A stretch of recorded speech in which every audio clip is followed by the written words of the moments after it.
Les soins palliatifs sont assez importants au sein de Chemin d'Espérance. Ils découlent du concept village, qui se compose de 7 piliers, dont l'un des piliers est accompagner la vie jusqu'au bout. Aujourd'hui, on en est au manque de temps. C'est le manque de temps qui ressort le plus.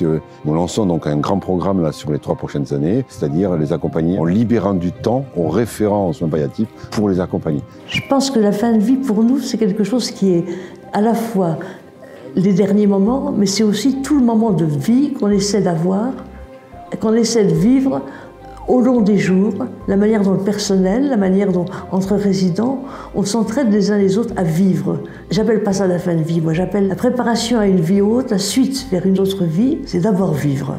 Je pense que beaucoup de personnes sont en moment de perte. On perd beaucoup de choses, et ce qui est important dans ces moments, c'est aussi de voir tout ce qu'on a dans tous ces moments de derniers moments, ce soit aussi des moments où on gagne des choses. Ce que j'attendrai, c'est surtout une présence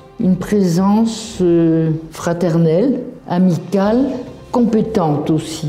Parce que je crois que la compétence, ça entraîne la confiance. Effectivement, quand on n'a pas assez de personnel, c'est pas possible de faire tout ce qu'on voudrait faire. Et c'est bien dommage dans les EHPAD, quelquefois. J'y fais pas attention d'habitude, mais c'est tellement vrai qu'avec le personnel suffisant, on peut beaucoup plus encore s'occuper des personnes. Je me rappelle toujours une phrase de Jeanne Garnier qui est la première chose qui est demandée à quelqu'un qui rentre dans cette institution, qui accompagne le soin palliatif, c'est quel est votre projet ?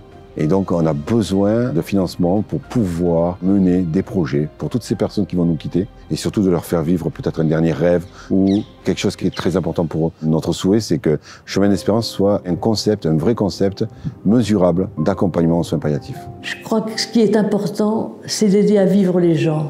Donc là où on les aime, là où on pourra faire pour eux jusqu'au bout le mieux possible.